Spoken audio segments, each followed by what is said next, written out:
Good morning all of you. आप सभी का जीके क्लासेस में हार्दिक स्वागत है।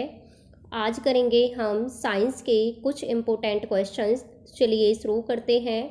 पहला क्वेश्चन है, डैश कहता है कि नियत आयतन पर गैस की एक निर्धारित मात्रा का दाब प्रत्यक्ष तापमान के साथ परिवर्तित होता है। तो किसका ये नियम कहता है कि जो नियत तापमान पर जो गैस है उसकी एक निर्धारित मात्रा का दाब प्रत्यक्ष तापमान के साथ परिवर्तित होता है। ये कहता है चार्ल्स का नियम।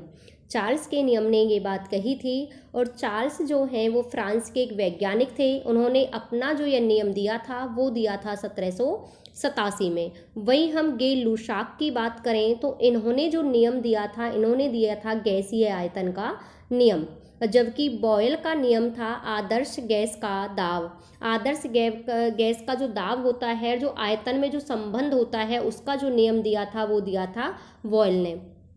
और इस क्वेश्चन का राइट आंसर है चार्ल्स का नियम। नेक्स्ट है ईडीटीए लिंगेड क्या है। ईडीटा जो लिंगेड है वो क्या है, ये है एक हेक्सा दंतुक। इसका जो राइट आंसर है ये है हेक्सा दंतुक। इसमें क्या होता है, इसमें जो 6 इलेक्ट्रॉन युग्म त्यागने की क्या होती है, प्रवृत्ति होती है, और इसीलिए इसे कहा जाता है हेक्सा दंतुक। नेक्स्ट है रजत किस तापक्रम पर पिघलता है। तो रजत होता है वो किस तापक्रम पर पिघलता है, यानी कि सिल्वर को पूछ रहा है। जो सिल्वर है उनका मेल्टिंग जो पॉइंट है वो क्या है, तो ये है 961 डिग्री सेंटीग्रेड पर जो रजत है वो क्या हो जाता है, वो पिघल जाता है। नेक्स्ट है रासायनिक रूप में सूक्ष्म बर्फ क्या है। जो रासायनिक रूप में जो सूक्ष्म बर्फ है वो है ठोस कार्बन डाइऑक्साइड।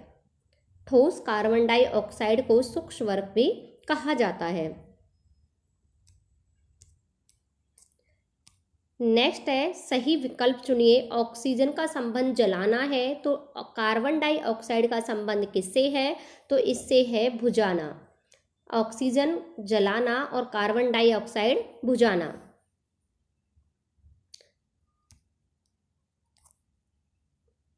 नेक्स्ट है निम्न में से किस यौगिक में उच्चतर क्वथनांक पाया जाता है। तो इन सब में कौन सा यौगिक है जिसका सबसे हाई क्या होता है, बॉइलिंग पॉइंट होता है सबसे हाई, तो ये है एथेनॉल। इनमें एथेनॉल का जो बॉइलिंग पॉइंट है वो सबसे ज़्यादा है। एथेनॉल क्या है, एक अल्कोहल है। ये इसका जो प्रयोग किया जाता है वो किया जाता है जैसे कि पॉलिश में, दवाओं के घोल में, और पारदर्शक वस्तुएं होती हैं जैसे साबुन आदि में, इन सब का क्या किया जाता है, इन सब का प्रयोग किया जाता है एथेनॉल का। नेक्स्ट है पॉजिट्रॉन का आवेश निम्न में से किसके समान है। जो पॉजिट्रॉन है उसका आवेश किसके समान है, तो इसका आवेश है इलेक्ट्रॉन के समान, क्योंकि जो पॉजिट्रॉन है वो इलेक्ट्रॉन परमाणु में पाया जाता है। उसका एक मौलिक कण है और इसका जो आवेश होता है वो कैसा होता है, ये होता है धनात्मक। धनात्मक इसका क्या होता है, आवेश होता है किसका, पॉजिट्रॉन का। नेक्स्ट है पोटेशियम की परमाणु संख्या क्या है। जो पोटेशियम है उसकी परमाणु संख्या क्या है, तो इसकी जो परमाणु संख्या है वो है 90 यानी कि 19। अगर हम इसके सिंबल की बात करें, पोटेशियम का सिंबल क्या होता है, तो पोटेशियम को के से डिनोट किया जाता है। इसका जो सिंबल है वो है के। नेक्स्ट है परमाणु के नाभिक और घटकों के बारे में निम्नलिखित में से कौन सा कथन गलत है। तो कौन सा इनमें से गलत है, परमाणु के अंदर नाभिक होता है, ये बिल्कुल सही है।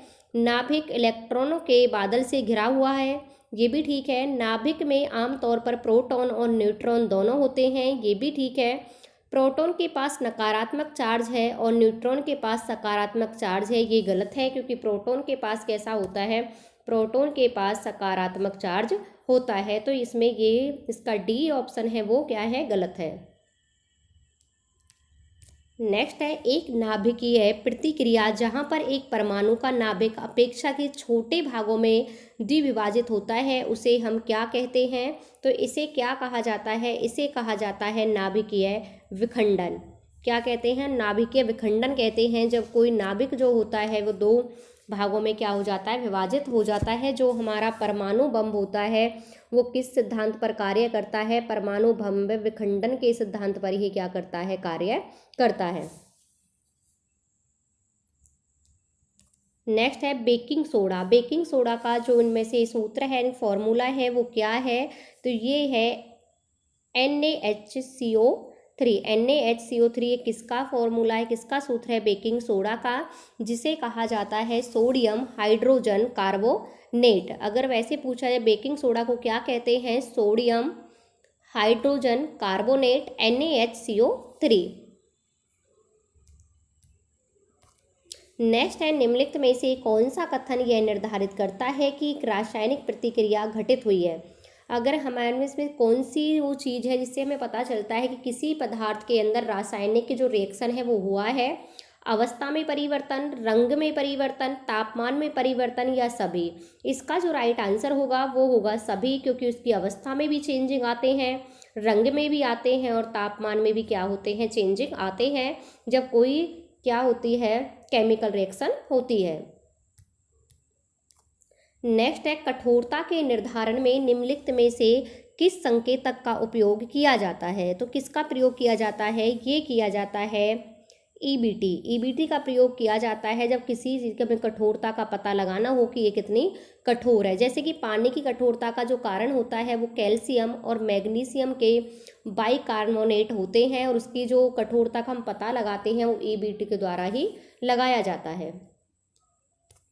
नेक्स्ट है वनस्पति पदार्थ का उर्वरक के रूप में अपघटन एक का उदाहरण है। तो किसका ये उदाहरण है, ये होता है ऊष्माक्षेपी अभिक्रिया। ऊष्माक्षेपी अभिक्रिया का उदाहरण होता है जब वनस्पति पदार्थ का उर्वरक के रूप में क्या हो जाता है, अपघटन हो जाता है। क्योंकि रासायनिक जो अभिक्रियाएं होती हैं वो दो टाइप की होती है, एक होती है ऊष्माक्षेपी। ऊष्माक्षेपी में क्या होता है, इसमें जो ऊष्मा के रूप में क्या होती है, ऊर्जा प्राप्त होती है। इसके अपोजिट होती है ऊष्मा शोषी। इसमें क्या होती है कि ऊष्मा का क्या हो जाता है, इसमें शोषण होता है। तो ऊष्मा वनस्पति पदार्थ का उर्वरक के रूप में अपघटन क्या है, ऊष्माक्षेपी अभिक्रिया है।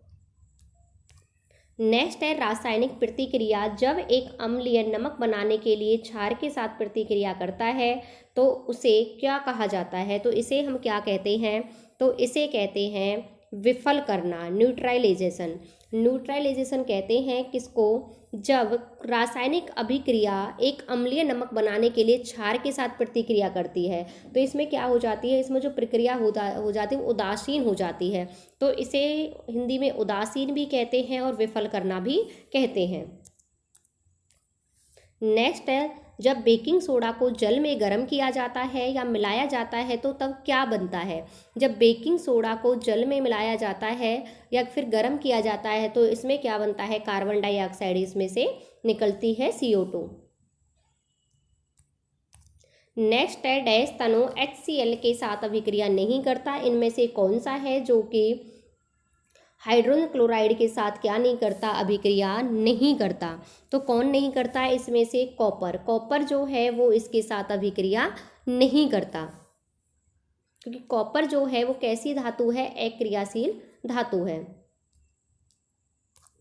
नेक्स्ट है सोडियम हाइड्रोजन कार्बोनेट गर्म करने पर उत्पन्न करता है। ये क्या उत्पन्न करता है, जब गर्म हो जाती है तो ये करता है सोडियम कार्बोनेट। सोडियम कार्बोनेट ये उत्पादित करता है। नेक्स्ट है खाने वाले सामान्य नमक का रासायनिक नाम क्या है। जो खाना वाला नमक होता है उसका रासायनिक नाम क्या है, उसे कहते हैं सोडियम क्लोराइड। सोडियम क्लोराइड खाने वाले नमक का रासायनिक नाम है।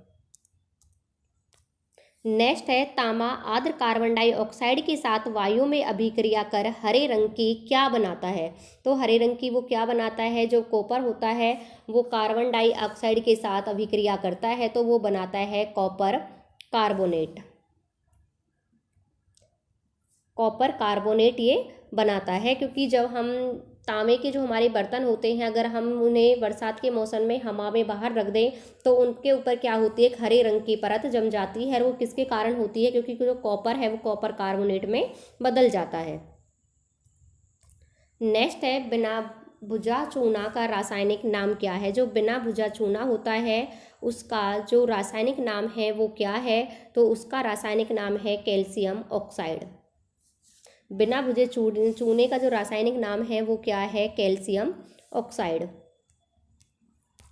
नेक्स्ट है, निम्न तत्व में से किसमें बाह्यतम कोश का इलेक्ट्रॉनिक विन्यास सल्फर के समान होता है? तो ये आपसे पूछ रहा है कि जो आपको ये 4 ऑप्शन दिए हुए हैं इनमें किसका जो इलेक्ट्रॉनिक विन्यास है वो सल्फर के समान होता है? किसके समान? सल्फर के समान होता है। तो कौन सा है इसमें से? ऑक्सीजन है जिसका इलेक्ट्रॉनिक विन्यास सल्फर के विन्यास के समान होता है।